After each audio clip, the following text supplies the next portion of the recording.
Bonjour à tous et bienvenue en direct de Troyes pour suivre la matinée de clôture du 85e congrès de l'Assemblée des départements de France. Une matinée qui sera consacrée à la réforme territoriale. Et c'est Gérard Larcher, le président du Sénat, qui prononcera le discours de clôture de ce congrès. Un discours que vous pourrez bien sûr suivre sur notre antenne à partir de 12h15. Gérard Larcher qui sera d'ailleurs sur notre plateau à partir de 12h45. Alors hier, c'est Marie-Lise Lebranchu, la ministre de la décentralisation, qui est venue ici à Troyes pour l'ouverture du congrès. Les présidents de départements qui attendaient bien sûr des réponses de la ministre sur leurs préoccupations majeures du moment, le financement des AIS, les allocations individuelles de solidarité, au premier rang desquelles le RSA, des allocations que les présidents de départements ont de plus en plus de mal à financer. Mais les présidents de départements se sont dit déçus par le discours de Marie-Lise Lebranchu, la ministre qui n'a pas fait d'annonce, qui n'a fait que confirmer ce qu'a annoncé Manuel Valls, le Premier ministre, à la délégation de l'ADF qu'il a reçue la semaine dernière, à savoir des mesures d'urgence pour les départements les plus en difficulté et l'ouverture d'une consultation pour mettre en place des mesures structurelles pour l'ensemble des départements. Une consultation qui durera 3 mois et ces mesures seront mises en place, intégrées dans le projet de loi de finances rectificative. Un discours de Marie-Lise Lebranchu qui n'a pas manqué de faire réagir donc les présidents de département. L'ADF a rédigé une motion qui sera soumise au vote à l'issue de la table ronde sur la réforme territoriale en fin de matinée. Une table ronde sur la réforme territoriale que je vous propose d'ailleurs de suivre tout de suite. Une table ronde présidée par Jean-Paul Huchon, le président de la région Île-de-France, par François Baroin, le sénateur, maire de Troyes, également président de l'Association des maires de France, et bien sûr par Dominique Bussereau, le président de l'ADF. On suit cette table ronde et on se retrouve juste après. Quelques mots d'ouverture, Jean-Paul, François, sur la loi NOTRe. Moi, je ne suis pas un fanat de la loi NOTRe. En tant que parlementaire, je ne l'ai pas votée. En tant que président de l'ADF, en tant que citoyen, je la respecte et je l'appliquerai. Mes remarques personnelles, je les ai dites hier devant Marie-Lise Lebranchu, très librement. Je trouve qu'elle n'est pas assez décentralisatrice. J'aurais aimé, par exemple, que pour les régions, comme le souhaitait d'ailleurs Alain Rousset, Jean-Paul, on aille plus loin dans le domaine de l'emploi. Je trouve qu'elle est parfois recentralisatrice. Pardon, Madame le Préfet, mais je suis choqué par le fait que le SRADES, qui est le grand schéma régional d'aménagement, sera promulgué par le préfet et pas par le président du conseil régional. Donc, je trouve qu'elle a des aspects recentralisateurs. Et puis après, évidemment, les choses sont compliquées. Cette future grande conférence administrative régionale, on y sera tous, autour des futures présidentes ou présidents de région.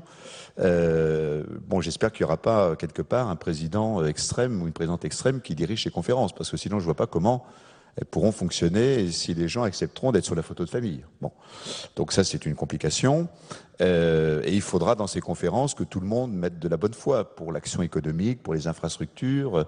Ça sera vraiment d'énormes conférences. Vous imaginez dans cette région ici, Champagne-Ardenne, Alsace, Lorraine, ou chez moi, Limousin, Aquitaine, Poitou-Charentes, ça sera des conférences avec beaucoup de monde autour de la table, donc il faudra beaucoup de bonne volonté. Bon, ensuite, c'est assez compliqué sur le plan économique, puisque théoriquement, nous perdons notre capacité d'aider directement les entreprises, mais nous pouvons, avec l'accord de la région, participer à des équipements dans le domaine agricole, agroalimentaire, la forêt, la pêche. Nous pouvons, à la demande des intercos et des communautés et des communes, faire certaines actions d'immobilier d'entreprise avec l'accord de la région. Et puis, dans certains cas où le service public ou le service au public n'existe plus, type petite commune où il n'y a plus d'épicerie, etc., faire des aides directes pour le service public. Bon, donc, il y a beaucoup de choses ambiguës. Le tourisme reste une compétence départementale, régionale, tout le monde, donc il faudra bien s'organiser pour que dans une région, les CDT, les CRT, les offices du tourisme locaux ou communautaires ne fassent pas la même chose et ne fassent pas 3 campagnes d'affichage dans le métro de Paris quand une seule suffirait. Voilà, donc sur le plan économique, il y aura beaucoup de choses à mettre au point. Nous sommes beaucoup battus, les départements, les parlementaires de toute sensibilité politique au Parlement, pour garder la compétence transport scolaire. C'était pas pour faire bien ou pour... c'est parce qu'on estimait qu'à partir du moment où nous sommes responsables des collèges, il faudrait d'ailleurs que la loi nous donne les gestionnaires, que les gestionnaires deviennent des personnels départementaux parce qu'ils commandent nos personnels tout en restant des personnels de l'État. Et ça serait la même chose d'ailleurs pour les régions et les lycées. À partir du moment où nous gérons les collèges, il nous pensait plus habile de garder le transport départemental, scolaire, quitte à ce que les lignes, naturellement, qui sont des lignes interurbaines, concurrentes éventuellement des TER, puissent être gérées par la région. Bon. C'est d'ailleurs aussi pour nous un moyen de faire de la mixité sociale. Hein. Par sous contrôle de mes collègues, quand on a un collège, on sent qu'il y a des problèmes d'effectifs, par exemple les collèges des centres-villes qui se vident un peu au détriment des collèges un peu suburbains, on fait des rééquilibres par les transports scolaires pour avoir des effectifs et des mixités sociales dans nos collèges. Voilà, je trouve dommage qu'on nous ait enlevé cet instrument. On pourra bien sûr, dans ces conférences, si les régions se souhaitent et si les départements le souhaitent, on en parlait hier avec quelques collègues, il y a des départements qui souhaitent demander la délégation, il y a des départements qui ne souhaitent pas demander cette délégation, donc chacun fera ce qu'il voudra. Mais on avait aussi des sous-délégations qui ne sont pas prévues par la loi. Par exemple, le département se reportait sur un syndicat intercommunal ou sur une communauté de communes pour être un délégataire du département. Mais la loi, dans sa netteté, n'a pas prévu subdélégation. Donc comment va-t-on gérer les problèmes des autorités subdéléguées type syndicat de communes, etc. Donc tout ça sera à bâtir.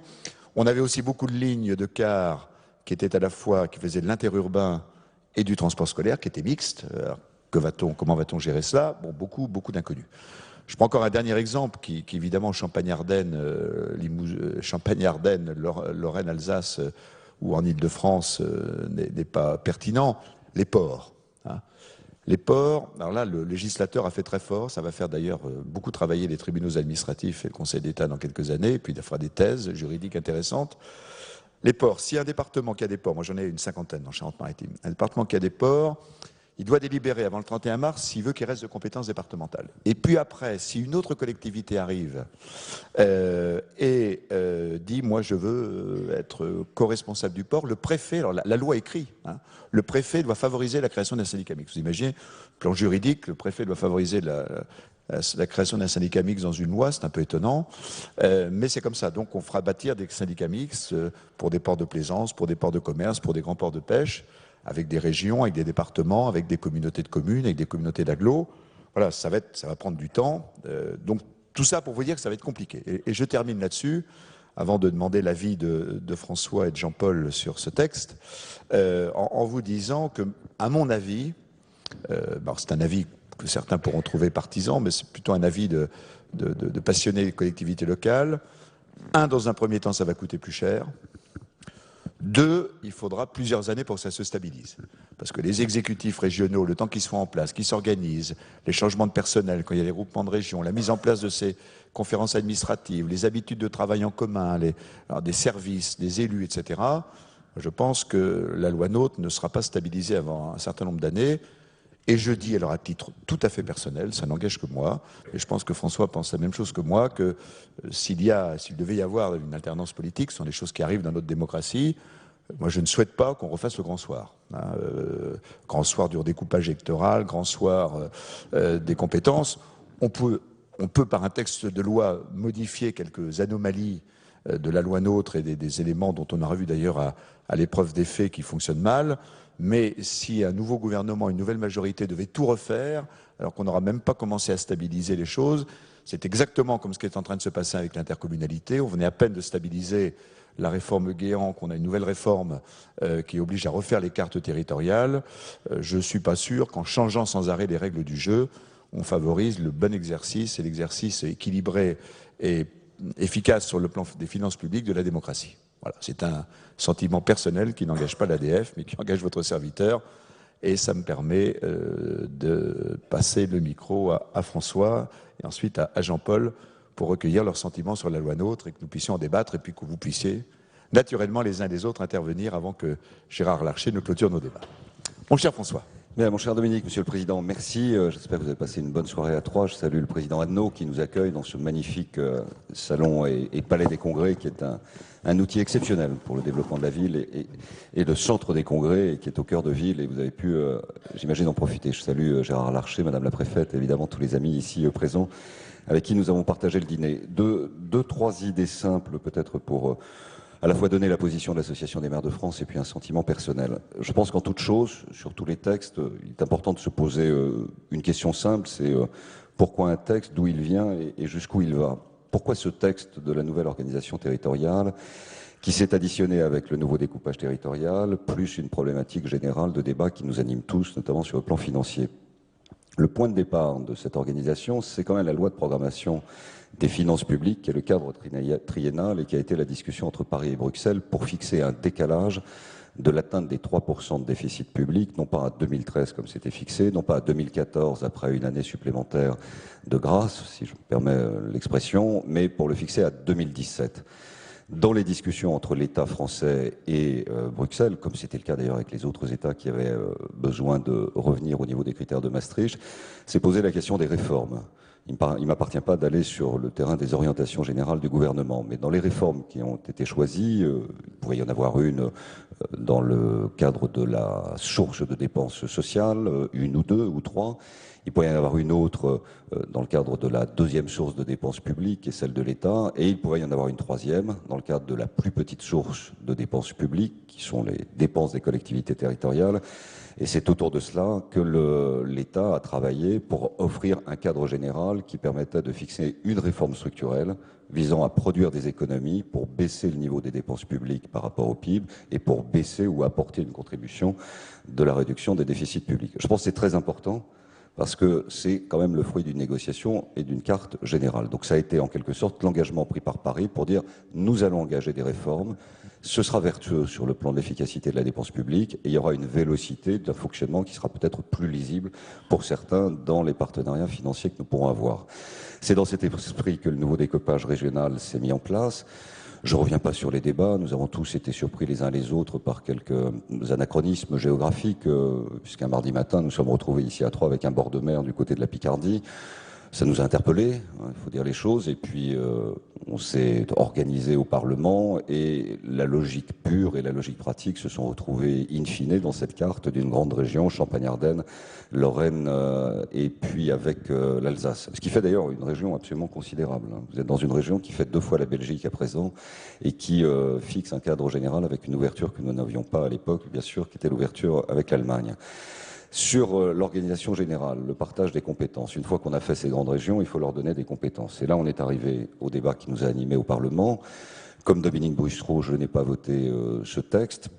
Je ne l'ai pas voté non pas parce que il n'y avait pas des choses intéressantes à débattre sur ces sujets, mais nous avons été avec Dominique aux affaires, en responsabilité gouvernementale, et honnêtement, ça avait déjà été une turbulence assez forte entre, d'une part, le schéma financier autour de l'annonce de la suppression de la taxe professionnelle.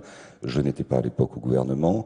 J'avais critiqué la méthode, je reconnais le travail du Parlement, je rends hommage au Sénat qui avait offert sur la piste d'atterrissage un cadre à peu près acceptable pour les collectivités territoriales. Le même esprit avait animé le gouvernement précédent sur une organisation entre le département et la région et qui avait abouti à ce couple. Ça avait été difficile, le débat avait été intense et au final, le cadre était fixé. Cette réforme a été annulée, il en fallait une nouvelle. Donc je dis dès le départ que, tout comme Dominique Bussereau, je pense que quel que soit le choix des Français au moment de la grande respiration démocratique de 2017, il n'est pas souhaitable, et probablement que ça ne se fera pas, qu'il y ait une remise en cause globale de la nouvelle organisation territoriale. Je pense que ces régions, elles doivent affirmer leur identité dans des conditions assez vite et assez rapides.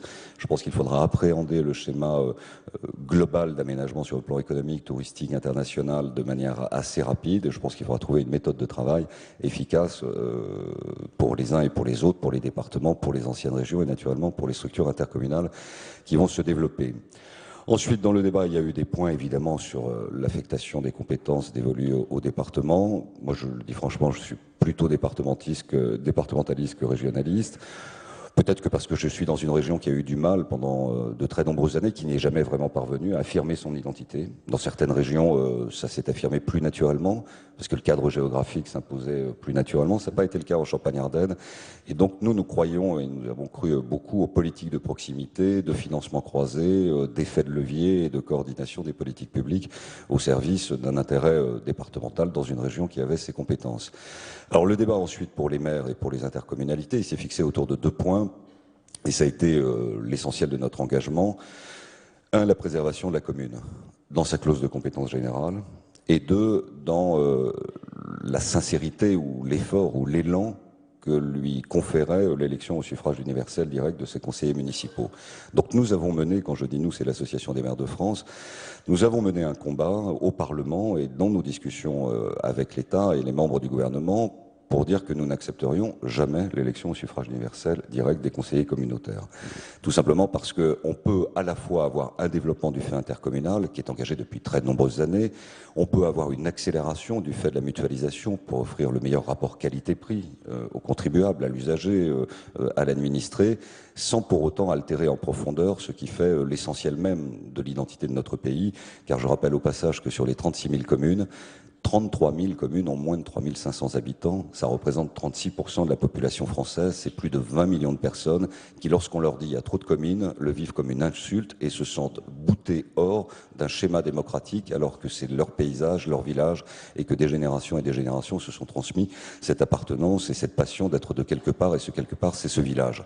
C'est la raison pour laquelle la clause de compétence générale n'était pas négociable pour nous et c'est aussi la raison pour laquelle nous ne souhaitions pas non plus aller trop haut concernant le seuil de regroupement d'intercommunalité. Là aussi, avec le président Larcher, nous avons mené un combat en obtenant gain de cause dans une commission mixte paritaire qui a, je crois, été sage dans sa décision de shooter, si vous me permettez l'expression, l'élection au suffrage universel des conseillers communautaires et de fixer un cadre de développement intercommunal à 15 000 et non pas avec 1 000, avec un système de dérogation qui permettait, dans des seuils autour de 7 000, de parvenir au développement de ce fait intercommunal. Une fois encore, comme Dominique, cette loi a été votée, elle s'applique et il faut évidemment la faire vivre. Nous sommes dans un temps qui est un temps un peu difficile dans chaque département, puisque les préfets ont été mandatés, et je veux dire que les préfets font leur travail de ce point de vue. On ne peut pas reprocher aux préfets d'appliquer la loi. Il se trouve que c'est la loi NOTRe, ce que nous avions contesté, qui a fixé le calendrier extraordinairement rapide des nouveaux schémas de développement de coopération intercommunale. Donc il n'y a pas de marge de manœuvre sur ce point et c'est probablement regrettable parce que ce calendrier est évidemment beaucoup trop court, beaucoup trop dense et provoque des tourments et des interrogations sans préparation parce qu'il faut à la fois absorber la dimension de la grande région, le développement des nouvelles compétences des structures avec lesquelles nous sommes familières et enfin une organisation territoriale qui fait qu'il faut naturellement du temps pour que les élus, à l'intérieur d'une intercommunalité, acceptent de regarder ailleurs pour éventuellement développer un périmètre encore plus large. C'est très compliqué. Donc il faut du temps. Ce que je regrette profondément, c'est ce temps. Peut-être que dans l'hypothèse éventuellement d'une alternance, mais ce n'est pas ce qui nous rassemble aujourd'hui, ça peut faire partie des sujets, c'est-à-dire un peu plus d'élasticité dans la gestion calendaire de ces nouveaux schémas de développement de coopération intercommunale. Donc les préfets proposent cela. Il y a un effet presque un peu naturel qui est en train de se produire un peu partout, c'est-à-dire comme les régions sont très grandes, il y a un sentiment de volonté d'être un peu plus grand pour être un peu plus visible de loin et pas prendre un télescope ou un microscope pour voir où sont tel ou tel endroit, puisque au fond la grande région aura son périmètre. Les grands bassins d'agglomération seront encore assez visibles, mais les autres s'interrogent. Et donc c'est ce mouvement qui est accéléré. Malgré tout, c'est vraiment, et c'est la ligne que nous défendrons, c'est sur la base du volontariat que le fait intercommunal pourra se développer dans un cadre qui pourra peut-être aller au-delà du périmètre de ce qu'a fixé le législateur, mais qui ne doit pas se faire imposer de manière administrative, comme ça a été fait par le passé, quelle que soit d'ailleurs la couleur des gouvernements. Et donc ça sont quand même encore des sujets devant nous. Je voudrais, pour conclure, puisque j'ai démarré par la question budgétaire, elle est absolument majeure et dominante. Elle est majeure et dominante parce qu'il y a une réforme de la dotation globale de fonctionnement qui sera présentée au Parlement, non pas dans un texte solitaire, ce que nous regrettons, mais par voie d'amendement dans la loi de finances. Je ne pense pas que ce soit la bonne méthode. Et nous continuerons de demander un texte. Ensuite, le cadre des dotations et le triennal n'est pas tenable. Je le dis franchement, je crois qu'il faut vraiment ouvrir les yeux. 2016 sera une année qui va avoir une accélération incroyable de la dégradation de la situation budgétaire des communes. L'autofinancement, qui est la clé de levier pour l'investissement public, est en train de fondre comme beurre au soleil, et c'est cet autofinancement qui va impacter sur ce que nous sommes en train de voir, c'est-à-dire un effondrement de l'investissement public, un effacement progressif de l'accompagnement du tissu associatif et des choix budgétaires autour d'une fiscalité qui fait que l'effort produit au niveau national, annoncé comme tel dans la loi de finances, risque d'être totalement annulé, voire dépassé par une augmentation de la fiscalité locale que les élus ne veulent pas, mais qu'ils seront contraints de produire. Donc je crois qu'il faut que, dans l'examen de la loi NOTRe, nous ayons aussi une approche budgétaire sur les enjeux, les compétences, le pourquoi, comment, jusqu'où, de la façon dont nous allons fonctionner, avec quels moyens. Merci beaucoup, François. J'accueille avec plaisir Claudie Le Breton, précédent président de l'ADF, qui nous fait l'amitié et l'honneur de participer à nos travaux. Mon cher Jean-Paul, qu'est-ce que le propos des communes et des départements inspire aux présidents de régions représentant l'ARF? Je crois que aucune loi n'est indépendante des circonstances dans lesquelles elle est née, et François Baroin vient de le dire. Il y avait deux problèmes majeurs. Le premier, c'était une défaite sanglante aux élections locales, et donc il fallait retrouver du souffle et il fallait faire des réformes. Et puis il y avait l'exigence de Bruxelles, François l'a dit, qui poussait évidemment très fort à des réformes dans ce domaine sans que la suppression d'un certain nombre de régions, le regroupement, soit particulièrement opérationnel aujourd'hui. Bon. À l'ARF, on a dit, Alain Rousset a dit, j'ai dit aussi avec lui que le regroupement des régions n'était pas absolument indispensable. D'ailleurs, quand on regarde, quand on compare avec les régions allemandes, certaines sont beaucoup plus petites que les nôtres, encore aujourd'hui, en réalité, ce n'est pas la taille qui compte, c'est les compétences. Mais ça, on le sait bien, et c'est les deux raisons pour lesquelles la loi est partie, sans doute, sur une certaine forme d'ambiguïté. Hein, puisque... Alors, elle a été faite, maintenant elle est là, et je pense qu'à la fois Dominique Bussereau et François Baroin l'ont dit, y revenir encore, alors qu'on travaille sur ce sujet depuis les réformes du conseiller territorial, c'était quand même il y a un petit moment, je ne suis pas sûr que ça soit opérationnel. Moi, je suis décentralisateur, mais farouche, je vais me dire fédéraliste. Et par conséquent, je trouve que cette loi n'est pas allée assez loin en matière de décentralisation. Il y a eu 3 étapes dans la décentralisation. La première étape, on va dire Mitterrand-Mauroy, qui a été flamboyante. Mais Pierre Mauroy, qui était venu à la région pour le 20e anniversaire des lois de décentralisation, faire une conférence de presse, avait dit qu'en réalité, la première partie de la décentralisation, c'était surtout un truc pour mettre les préfets au pas, hein, parce que Mitterrand n'aimait pas du tout les préfets. Et ça, il l'a dit de manière très claire. La deuxième partie était plus à ambition de développement du territoire, d'aménagement, et évidemment, les régions sont apparues. Mais les régions sont toujours mal vues du pouvoir, quoi qu'il arrive, parce que c'est considéré comme des baronnies, et il reste quelque part dans l'esprit, notamment des socialistes, que les régions, c'est un peu la chouannerie. C'est-à-dire, c'est des gens qui vont prendre trop d'importance. Je vous raconte à cet égard une anecdote rapide. Un beau jour, Rocard va déjeuner à l'Élysée avec moi et quelques autres, et le président de la République lui dit « Mais quel est votre grand chantier ?» Et Rocard venait de recevoir le préfet Olivier Philippe, qui était un grand préfet, et qui lui avait dit « Il faut faire un schéma directeur, ce qui aujourd'hui apparaît comme un SDRIF ou un STRADET, pour mettre de l'ordre dans la région parisienne. » Et alors Mitterrand le regarde en clignant des yeux et lui dit « Mais comment pouvez-vous vous intéresser à quelque chose comme ça ?» béton, le bitume, les schémas, tout ça, aucun intérêt. Vous m'auriez parlé d'un arbre, d'une église, d'un chemin au milieu des coquelicots, je comprendrais, mais là vraiment, qu'est-ce que vous voulez faire avec ça? Et il s'arrête et il dit, à moins que vous vouliez devenir président de la région Île-de-France.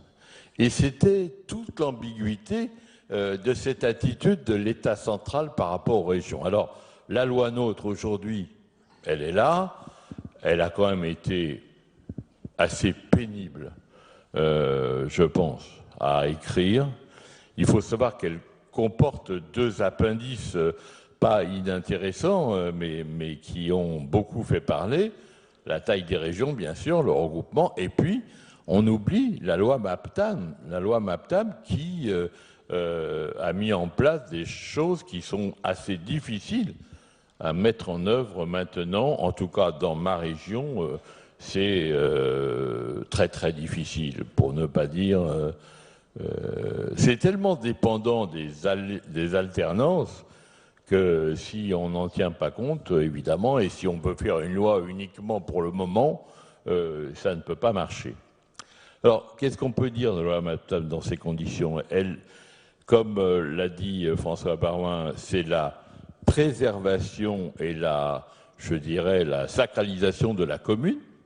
Et ça, c'est très important. Moi, j'ai été maire aussi, et je sais à quel point ça reste une fonction absolument centrale pour nos citoyens. C'est à peu près le dernier médiateur existant de la République, le maire. Hein. Il est quand même populaire, et il est en plus devenu beaucoup plus technicien, beaucoup plus, je dirais, compétent, etc. Donc, consécration des mairies, du municipal, avancer sur l'intercommunal, mais sans excès, comme ça a été dit, parce qu'on aurait pu aussi dire l'intercommunalité se substitue ou aux communes ou aux départements. Ça n'a pas été le cas. Et de ce fait, c'est une loi qui... il n'y a pas d'arrêt tranchante. Voilà. Et puis en ce qui concerne les rapports département-région, comme d'habitude, moi je vous parle avec beaucoup de tranquillité parce que je suis le seul président de région départementaliste, donc il n'y en a pas beaucoup. Et, hein? C'est pour ça qu'il est là. Oui, c'est ça. Et parce que j'ai toujours pensé qu'entre les régions et les départements, c'était nécessairement une politique de coopération et de partenariat qui pouvait se mettre en place. Or, en région Île-de-France, les départements sont quand même très puissants. C'est des départements qui ont tous plus d'1,5 milliard, 2 milliards de budget. La région a 5 milliards de budget. Donc on arrive à travailler de manière assez équitable et je dirais de manière assez partenariale. J'ai aperçu tout à l'heure en arrivant Charles Barbeau, par exemple, qui dirige le département de Seine-et-Marne. Il voit bien que le travail que nous faisons au sein du syndicat des transports d'Île-de-France est un travail qui ne peut pas être un travail, je dirais, d'autorité ou d'exigence excessive. Alors, la loi NOTRe, elle n'a pas vraiment tranché entre les départements et les régions. Nous l'espérions.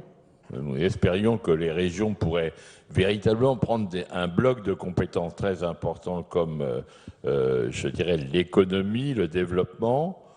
Il y a eu un débat un peu tordu sur faut-il garder les collèges ou les donner aux départements ou aux régions? Y a-t-il les routes départementales? Honnêtement, je pense que c'est bien que ça soit resté comme ça, parce que pourquoi retirer à une collectivité ce qu'elle fait bien?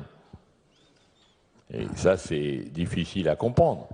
Et il ne faut pas non plus, je pense, réduire complètement les départements à la fonction sociale ou assistanat. Parce que ça n'est pas... c'est très important. Dans la période actuelle, compte tenu de la difficulté du pays, c'est capital, mais en même temps, moi je connais beaucoup de présidents de conseils généraux et leurs collègues, c'est pas toujours gratifiant.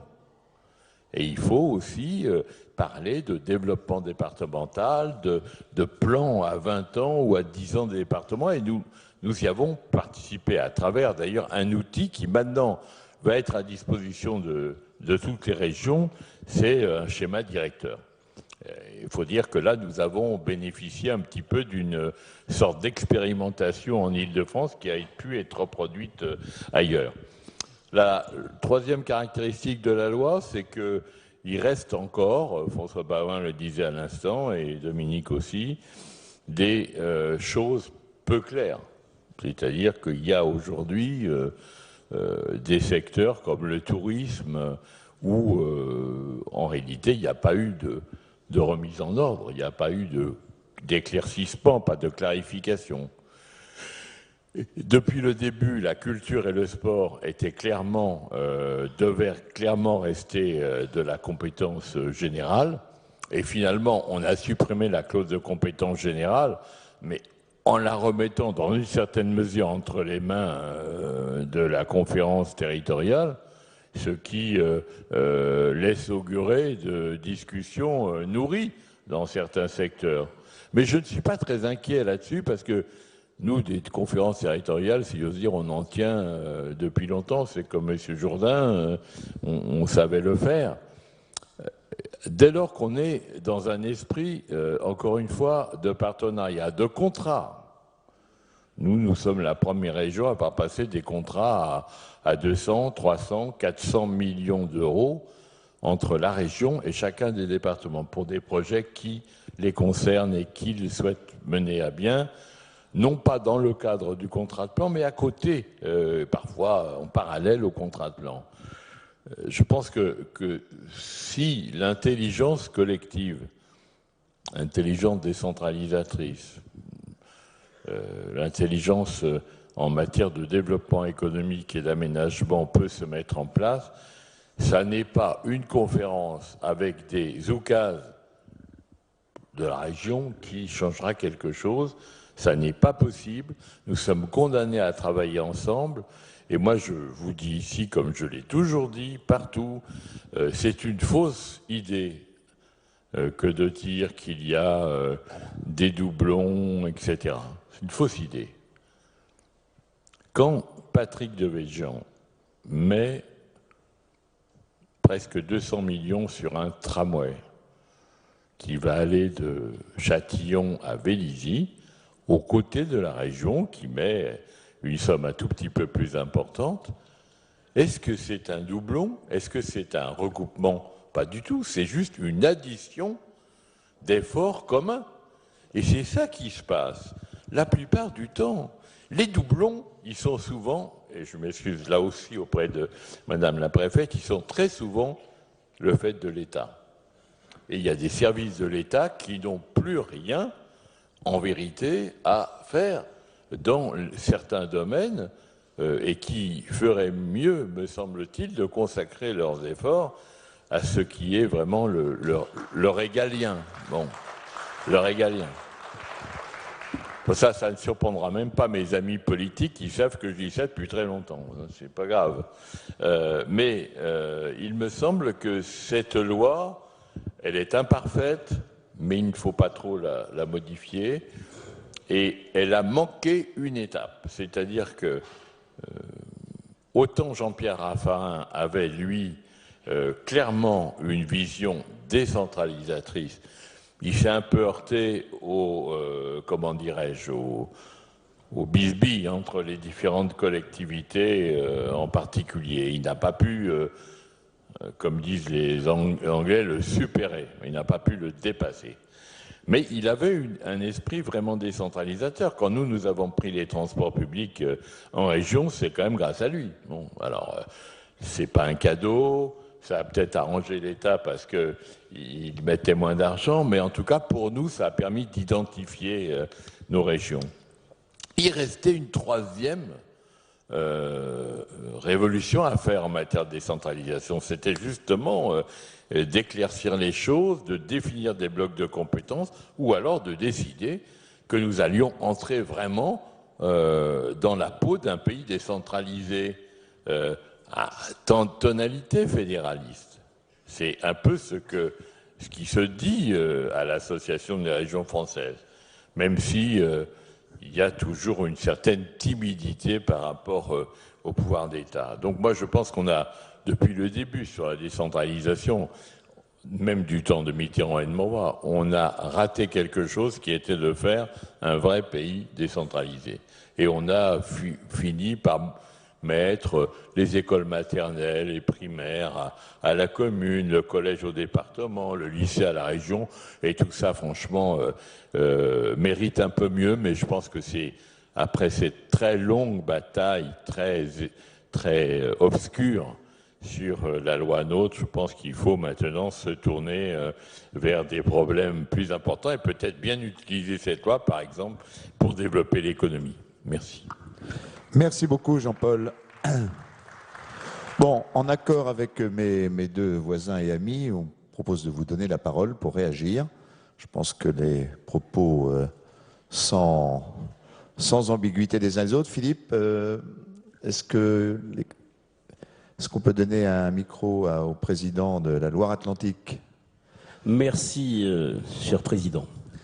Alors, je ne suis pas non plus un grand adepte de cette loi, mais comme nous ne sommes pas pour le cumul des mandats, je n'ai pas eu à la voter.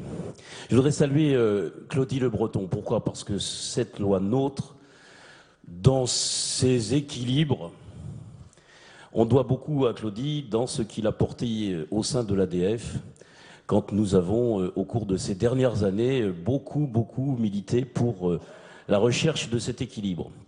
Alors, ces grands équilibres, ils dépendent de nous. Et moi, à la question qui est posée, je crois beaucoup plus, et je fais beaucoup plus confiance à l'intelligence territoriale qu'à cette conférence territoriale de l'action publique. Pourquoi? Parce que sans doute, je sais que ça agace parfois que nous montrions en exemple le modèle de l'Ouest, où nous prônons depuis très longtemps l'alliance des territoires. Déjà du temps du baron Olivier Guichard, dans cette région des Pays de la Loire, avec Jean-Marc Ayrault à Nantes, les prémices de cette alliance des territoires étaient là. Et nous avons continué, et nous continuons tous les jours, chaque jour, à cultiver cette triple alliance. D'abord l'alliance entre nos collectivités avec l'État pour construire ce territoire, pour doter notre territoire de grandes infrastructures, y compris demain un grand aéroport sur l'ouest de la France. Quelles qu'aient été les majorités dans quelques collectivités que ce soit, au cours de ces 40 dernières années, nous avons défendu les mêmes projets pour l'aéroport, pour le grand port maritime, pour le TGV, pour toutes les infrastructures nécessaires au développement de nos territoires. Et nous continuons de le faire. Nous continuons de le faire quand, par exemple, en 2008, Louis Gallois vient nous annoncer les difficultés du groupe Airbus et qu'aujourd'hui, ce même groupe nous annonce 10 années de carnet de commandes à l'avance. Pourquoi? Parce que nous avons su, à ce moment-là, avec la région, avec la métropole, avec le département, investir sur les grands projets d'avenir. Voilà cette alliance. Alliance donc avec le monde économique pour soutenir ces grandes industries, ces grands patrons d'industrie qui sont sur nos territoires et qui, évidemment, sont les principaux créateurs d'emplois. Et puis, troisième alliance avec la société.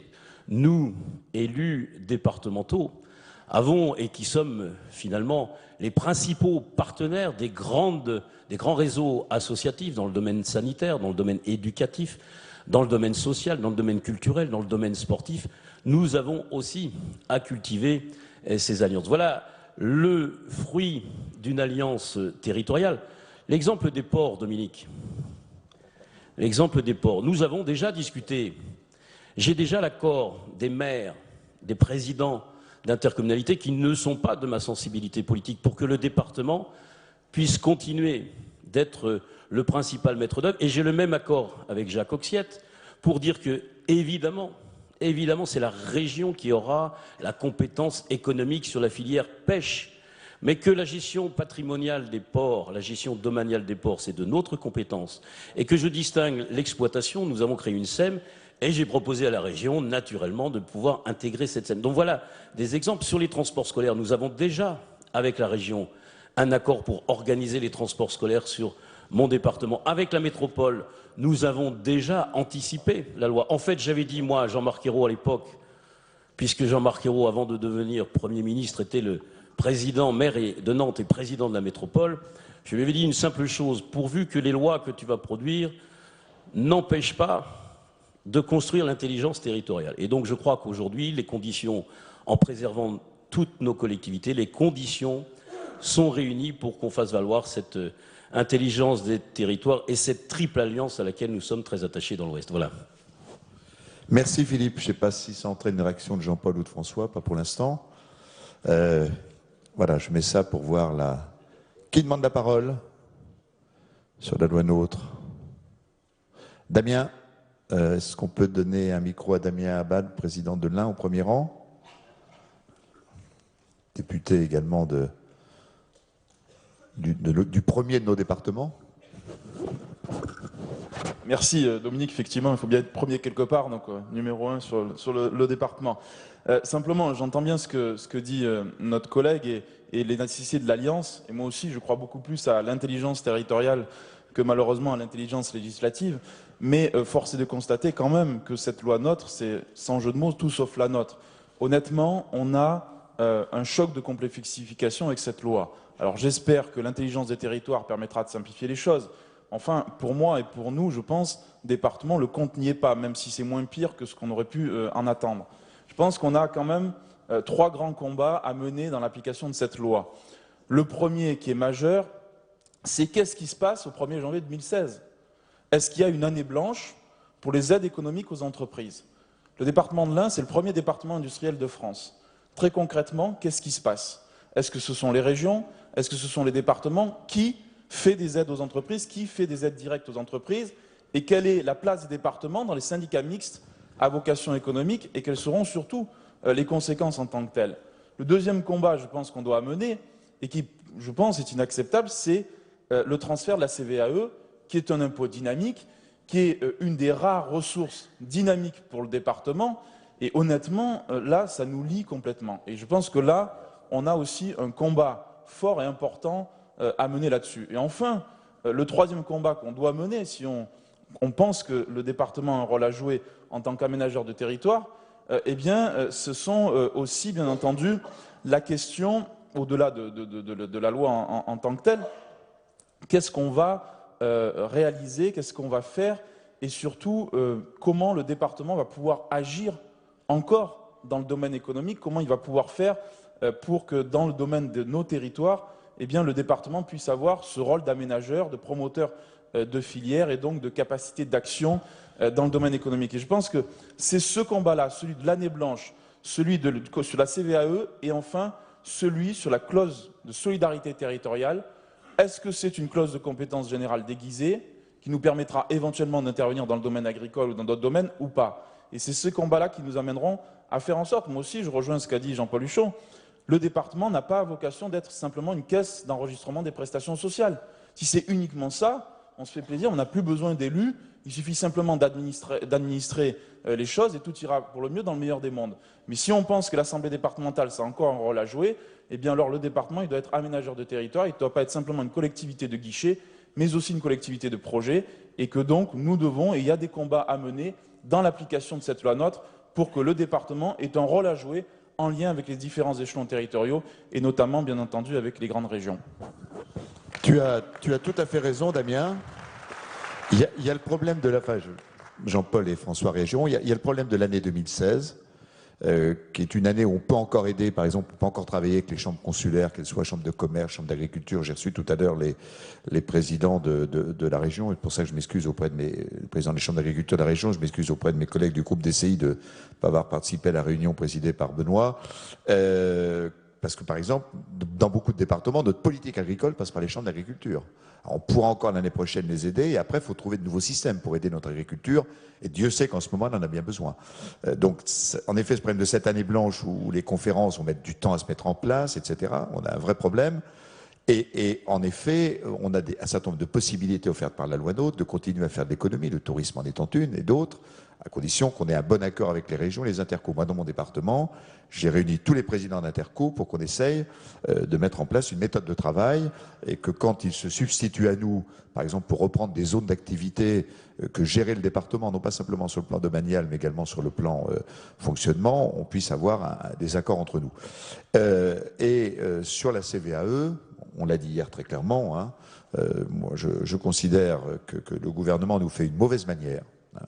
Je considère même ça comme une sorte de provocation. Arélis Lebranchu le sait, je crois qu'elle a compris ce qu'on a dit hier, le président Larcher le sait également. On considère que ce passage, nous piquer, j'utilise le mot à dessein, une des seules ressources fiscales dynamiques qui peut nous rester et qui est très importante pour nous, et de le faire en nous disant passez votre chemin, il n'y a plus rien à voir, c'est tout à fait inacceptable. Donc moi je souhaite que des parlementaires, quelle que soit leur sensibilité politique, députés ou sénateurs de l'ADF, nous nous battions avec nos autres collègues au Parlement pour empêcher cela, parce que je trouve que c'est du style de nous dire vous avez gagné le combat parlementaire, pour vous punir, on vous enlève un bout de CVAE dès le prochain exercice budgétaire. Je sais qu'Albéric de Montgolfier, en tant que rapporteur général du budget au Sénat, sera très actif avec ses collègues en la matière, et on le sera également à l'Assemblée nationale, mais tu sais qu'à l'Assemblée nationale, la configuration politique n'est pas exactement la même. Peut-être qu'il y avait une réaction à ce qu'a dit Damien de Jean-Paul ou de François. Jean-Paul ? Oui, parce que il y a deux sujets dans les deux questions qui ont précédé. La première, elle tournait autour de la capacité d'intelligence territoriale, de partenariat, etc. Moi, je l'ai dit tout à l'heure, je ne suis pas pessimiste là-dessus. La deuxième, elle porte sur qu'est-ce que ça va être la compétence développement économique de la région, et qu'est-ce que les départements vont pouvoir poursuivre une politique de développement économique ou de développement du territoire sur lequel ils étaient dans la plupart du temps assez avancés, en tout cas dans les départements qui conservaient encore quelques moyens.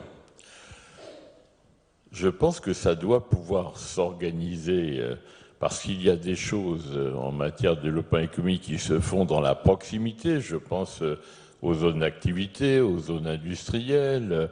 Je pense à certaines aides directes en milieu rural. Mais il ne faut pas qu'il y ait un espèce de développement économique un peu tournoyant ou un mouvement brownien. Il faut quand même que les grandes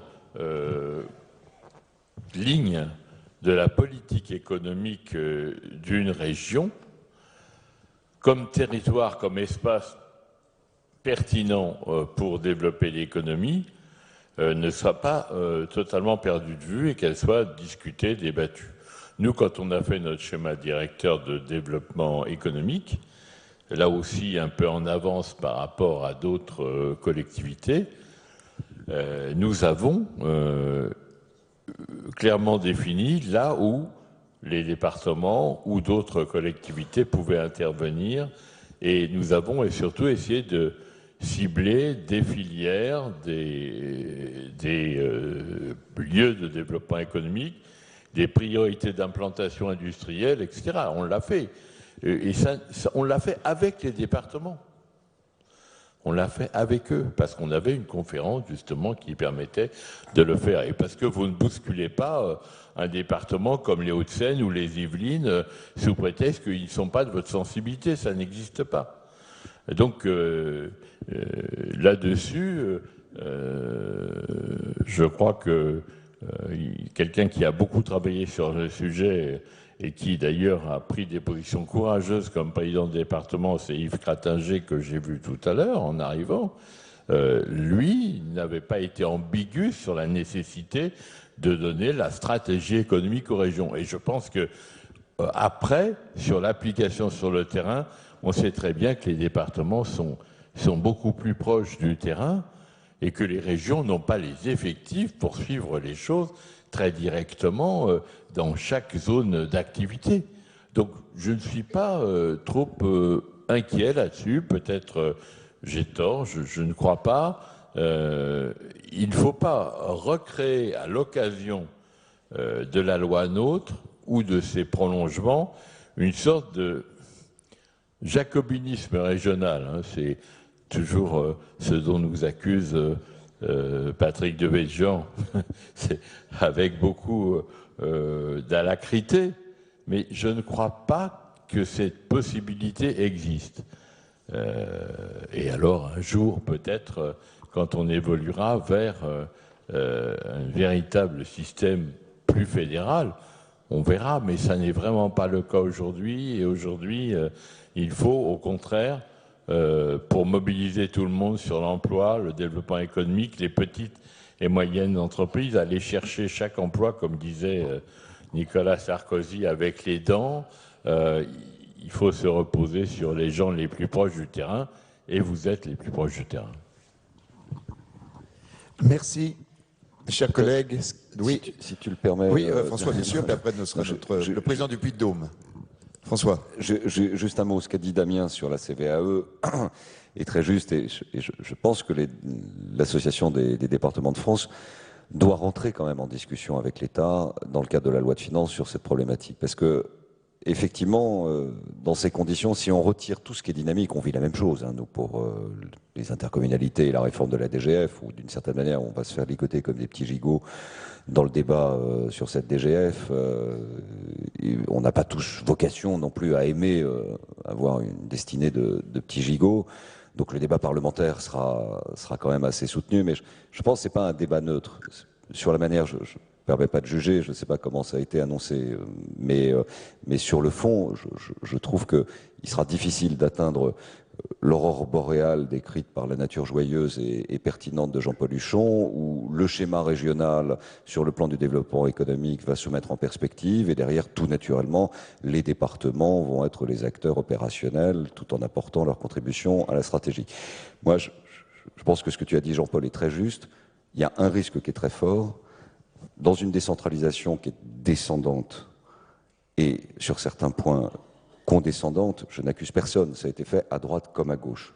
Il y a une logique quand même budgétaire de Bercy et de faire son arbitrage avec ses dominos et de les gérer comme on veut.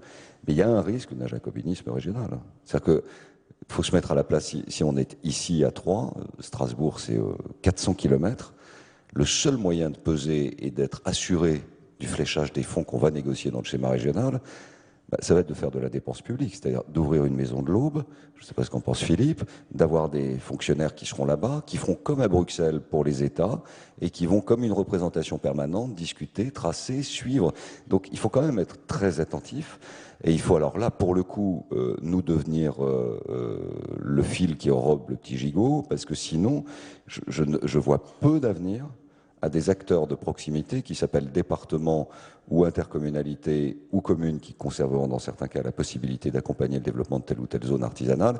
Et je pense que dès le départ, dès le lendemain des élections, les régions de France et les départements de France, ainsi que les maires de France, devront se mettre autour de la table sur une méthode.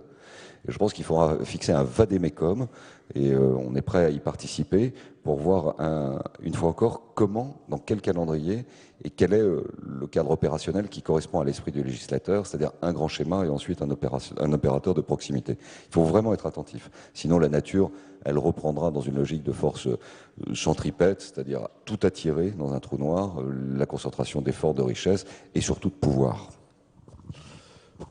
Merci François. Jean-Yves.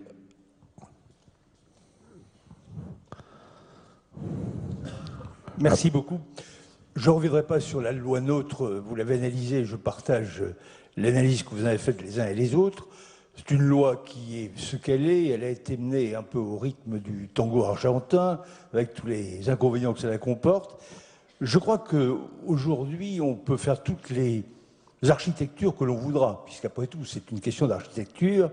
La question, c'est de savoir quel carburant on met là-dedans. Donc ça pose le problème du devenir des ressources des collectivités locales et de mettre à plat un jour, mais il faudra beaucoup de courage, la fiscalité locale.